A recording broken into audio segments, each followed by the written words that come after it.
Astăzi vorbim despre cei mai colorați pești de acvariu de apă dulce. Guppy sau Poecilia reticulata este cel mai mic pește de acvariu de apă dulce.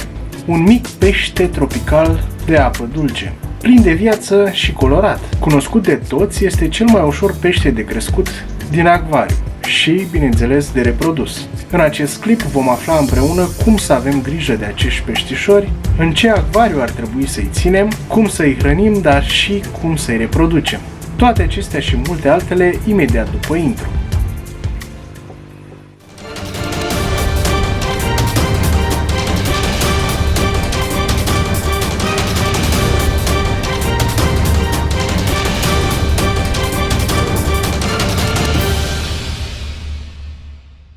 Guppy sau Poecilia reticulata, cunoscut și sub denumirea de millionfish sau peștele curcubeu, este unul dintre cei mai răspândiți pești tropicali din lume. De altfel, sunt și una dintre cele mai populare specii de pești de acvariu de apă dulce. Guppy provin din nord-estul Americii de Sud, dar au fost introduși și în alte zone, iar astăzi se găsesc cam peste tot în lume, cu excepția Antarcticii. Uneori, popularea cu această specie a habitatelor acvatice din unele țări au avut loc accidental, dar cel mai des ei au fost introduși ca mijloc de control al țânțarilor. Se aștepta ca Guppy să mănânce larvele de țânțari și să ajute la încetinirea răspândirii malariei, dar în multe cazuri acești pești au avut un impact negativ asupra populațiilor de pești nativi. Sunt pești care se pot adapta și prospera în condiții variate de mediu, condiții ce pot fi diferite chiar și din punct de vedere ecologic. La această specie de pești există dimorfism sexual și determinarea sexului nu este foarte dificilă. În timp ce femeile de tip sălbatic au o culoare cenușie, masculii prezintă stropi, pete sau dungi care pot fi de diferite culori. De asemenea, dimensiunea gupilor variază. Masculii sunt mai mici decât femelele și măsoară în general între 1,5 și 3,5 cm, în timp ce femelele au între 3 și 6 cm lungime. Prin reproducere și selecție au fost produși de crescători pești cu diferite caractere, modele, culori și dimensiuni ale înotătoarelor. Multe rase au trăsături morfologice care sunt foarte diferite de tipul sălbatic. Atât femelele cât și masculii selecționați de crescători au de obicei dimensiuni corporale mai mari și sunt mai colorați decât peștii de tip sălbatic. Sunt pești ovovivipari, ce fac parte din familia Poecilidae, ceea ce înseamnă că sunt verișori cu peștii molii, platii și xiforii, cu care pot coabita foarte bine într-un acvariu comunitar. Deși ocazional pot ciupi extremitățile peștilor cu înotătoare mai lungi, Guppy sunt pești pașnici, nu luptători. De aceea îi mai putem ține și cu alți pești pașnici de banc, așa cum sunt zebrele, neonii, ancistrușii, coridorașii, dar și alții. Primul pas pe care trebuie să-l faceți atunci când vreți să aveți în casă un acvariu cu gupi este legat de pregătirea acvariului, bineînțeles după ce l-ați achiziționat. Și primul lucru la care vă gândiți este substrat. Care este cel mai bun substrat pentru acvariu în care vreau să țin pești gupi? Mulți pasionați de acvaristică preferă nisipul. Nisipul are o textură foarte fină, astfel încât riscul să se blocheze în gura peștilor sau în branhii este destul de mic. De asemenea, este foarte ușor de înlocuit și este puțin probabil ca excesul de alimente sau mizeria să pătrundă în substrat. Dar dacă preferați, puteți să decorați fundul acvariului și cu pietriș. Și cu siguranță veți găsi în comerț substratul care să vă placă. Dar ca o regulă generală, pentru 3,7 litri de apă aveți nevoie de 500 de grame de pietriș sau nisip. Cât privește sistemul de filtrare, nu există unul ideal pentru acvariile în care ținem gupi. Deși mulți nu folosesc sisteme de filtrare la acvariile în care țin acești pești, eu vă pot spune că în comerț găsiți atât pompe de aer cât și filtre interne ce nu costă foarte mult. Personal folosesc filtre ieftine care recirculă aproximativ 150 de litri de apă pe oră. Puteți alege să utilizați iluminatul în acvariu dacă asta preferați și dacă aveți plante naturale care necesită lumină în acvariu. Dar trebuie să știți că gupii nu au nevoie de lumină suplimentară, ciclul natural zi-noapte le este de ajuns. Atâta timp cât camera în care țineți acvariu are o fereastră, peștii vor avea iluminare adecvată. Dacă camera nu are ferestre, puteți reproduce cu ușurință condițiile naturale cu iluminare artificială, 12 ore de lumină la fiecare 24 de ore. Cei cărora le plac decorațiunile în acvariu, cu siguranță se vor bucura să audă că pot folosi o varietate mare de plante și decorațiuni în acvariul cu gupi. Peștii tineri, dar și cei mai în vârstă, iubesc să se ascundă printre plante și decorațiuni. Dacă optați pentru plante vii, ar trebui să vă orientați la cele cu o creștere rapidă și cu nevoi minime de îngrijire. De asemenea, plantele artificiale sunt mult mai ieftine și sunt foarte estetice. Totuși trebuie să aveți grijă că plantele ascuțite pot provoca răni peștilor. Mai puteți decora acvariul cu diferite peșteri sau tuburi din PVC. Gupii sunt printre cei mai ușor de crescut, ceea ce reprezintă o mare parte din motivul pentru care sunt atât de populari. Sunt rezistenți și tolerează diferite condiții legate de apă. Însă nu trebuie să uităm că au propriile nevoi și este important să ne asigurăm că acvariul nostru îndeplinesc aceste nevoi dacă dorim să avem pești sănătoși și fericiți. Deși sunt pești mici și în teorie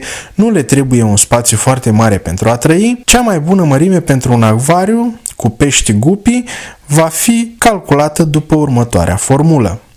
Un pește adult egal cu 3,7 litri de apă. Totuși trebuie să ținem cont că într-un acvariu ar trebui să ținem minim 3 pești, iar experții în acvaristică recomandă un acvariu cu un volum de apă de 15 litri. Pentru 5 pești gupi avem nevoie de 19 litri de apă, însă recomandarea mea pentru tine legată de primul tău acvariu este să îți achiziționezi unul de minim 50 de litri, unde vei putea crește aproximativ 13 peștișori. Dacă te întrebi câți masculi și câte femele ar trebui să ai în acvariu, trebuie să știi că raportul este de 2 la 1. Unii acvariști susțin că este ideal să ai chiar un raport de 3 la 1. Ce înseamnă acest raport? Ei bine, dacă în acvariul tău ai 2 femele, pentru ele ar trebui să ai un mascul. Dacă în acvariul tău ai 6 femele, ar trebui să ai 3 masculi. Eu personal folosesc raportul de 2 la 1, de aceea am dat aceste exemple. Și este nevoie de acest raport de gen deoarece masculii sunt destul de insistenți atunci când ajung la maturitatea sexuală și stresează foarte mult femelele. De aceea, pentru a vă asigura că totul rămâne într-un echilibru perfect în țara gupilor, ar trebui să vă asigurați că acvariul conține raportul potrivit de masculi și femele. Dar foarte importantă este și calitatea apei. Gupii sunt pești surprinzători de rezistenți, dar chiar și așa există o serie de parametri ai apei de care ar trebui să ținem cont. Temperatura apei din acvariu ar trebui să se potrivească cu cea a habitatului său natural din apele sud-americane și amazoniene, iar temperatura optimă a apei trebuie să fie cuprinsă între 22 și 28 de grade Celsius. Totuși, nu trebuie să varieze între minimă și maximă foarte des, ea trebuie să fie constantă.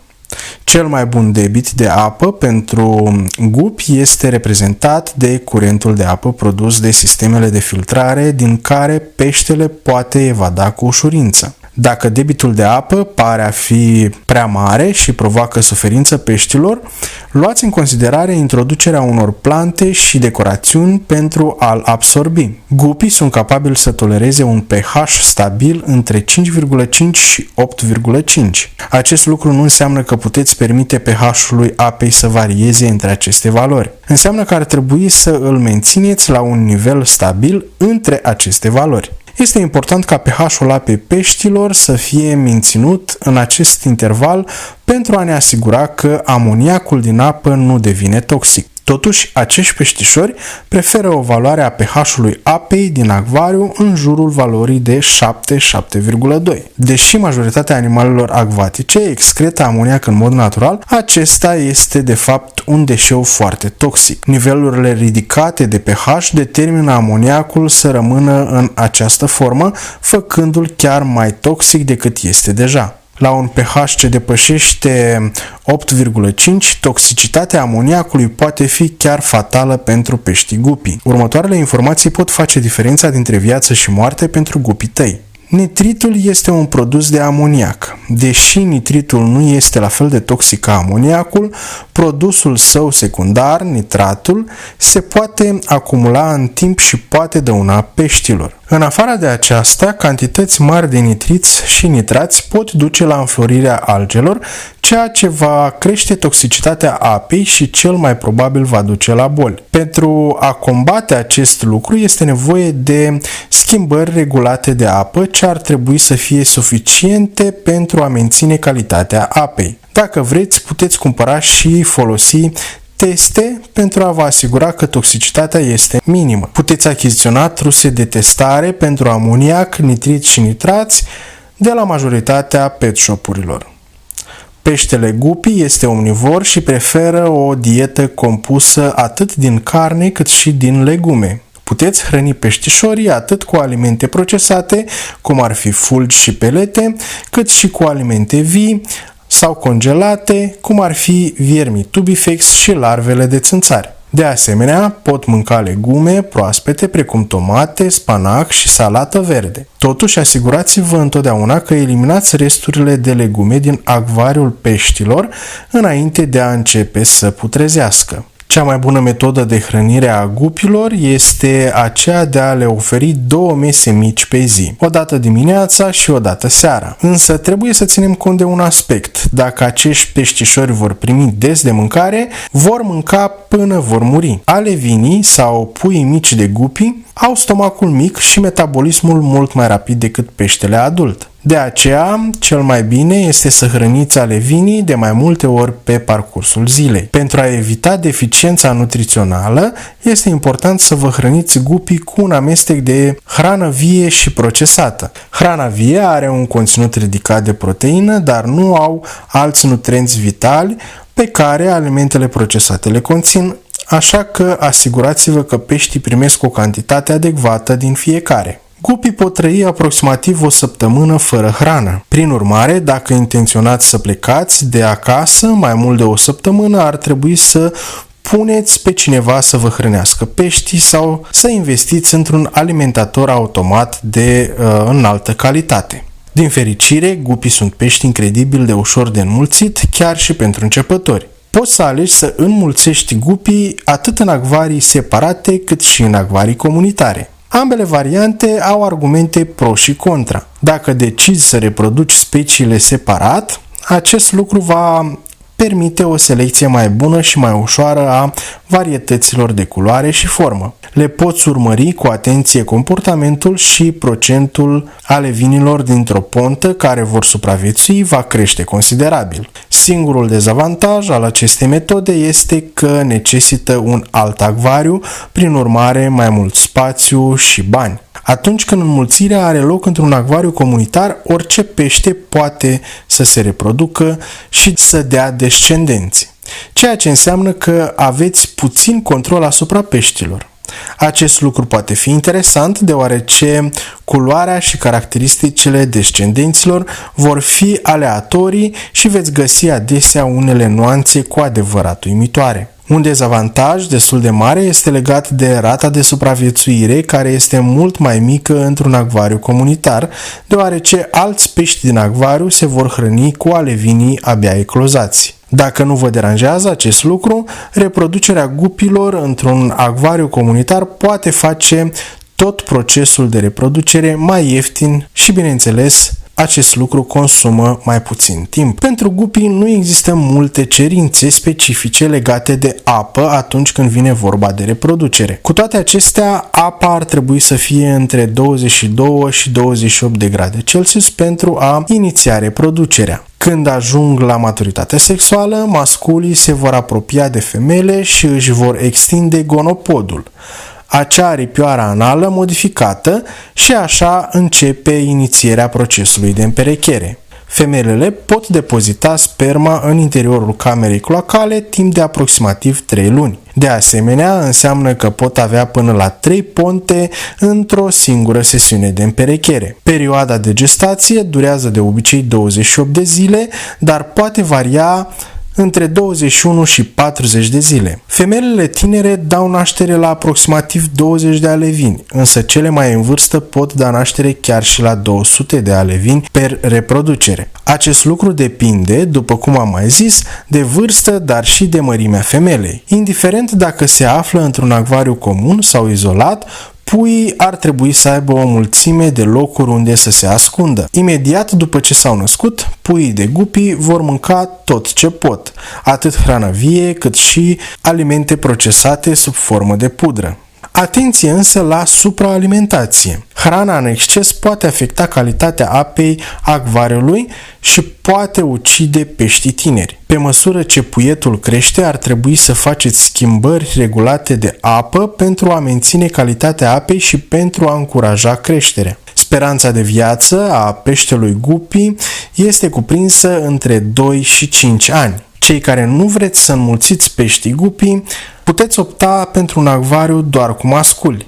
Și cred că multă lume va fi impresionată de varietățile de culori din acvariu. Un alt lucru interesant este faptul că acești peștișori vor înnota prin tot acvariul și nu vor sta doar la un singur nivel. Dacă ți-a plăcut acest episod, nu uita să apreciezi clipul, să-l distribui și prietenilor tăi, abonează-te, o poți face chiar aici. Dacă nu ești abonat la acest canal, unde împreună descoperim minunata lume a animalelor. În partea mea stângă am alte 2 clipuri pe care te invit să le vizionezi și până data viitoare nu uita să observi, să asculți și să înveți de la natură. Pa!